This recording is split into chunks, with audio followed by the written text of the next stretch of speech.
Mahigit 50 ang nabiktima ng bagong rentangay modus. Ang suspect magre-renta ng kamera saka ito tatangayin at ibebenta ng buy one take one. Nasa frontline ng balitang yan, Simon Gualvez. Exclusive.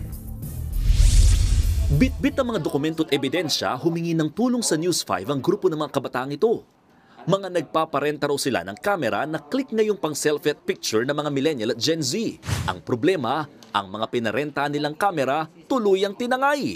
Isa sa mga nabiktima ng bagong rentangay modus na ito, ang 4th-year nursing student na si Jaslyn. Yung una, medyo sketchy kasi wala po siyang profile picture. But then when I asked her to send the requirements such as to valid IDs, billing statement, and along with her relatives info, she was able to send it naman po. Kaya yung instinct ko na baka scammer to ganun, nawala po.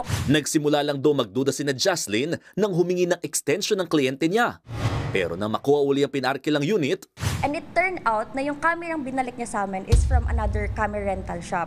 So, when I confronted her, she told us na yung camera namin nasa Baguio na. Bukod kay Jaslyn, nadali rin ng parehong modus si Abdul Wahid. Tinangay rin ang pinarentahan niyang kamera na nagkakahalaga ng 45,000 pesos. Ang masaklap, hindi lang pala silang dalawa ang nabiktima ng iisang kawatan. Sa loob lang ng halos 2 buwan, aabot na sa hanggang 50 ang nabiktima ng iisang sospek. Ang market value ng mga natangay na kamera nasa mahigit 2 milyong piso na. Nakausap ng News 5 ang itinuturong nasa likod ng rentangay modus. Umamin siya sa amin at ikinuwento pa nga ang modus niya. Nag-rent po ako sa isa, tapos binibenta ko nga po. Then mag-rent po ako sa isa, yun po yung ire-return ko, na pag-switch lang po. Madali raw niyang nabibenta ang mga nirentahang kamera dahil halos buy one take one na raw niya ito kung i-alok online. Kumbaga halos pamigay na po, like half the price ng SRP para po mga benta po agad. Nagsampa na ng reklamong estafa at theft ang mga biktima. Nagbabalita mula sa frontline, Mon Gualvez, News 5.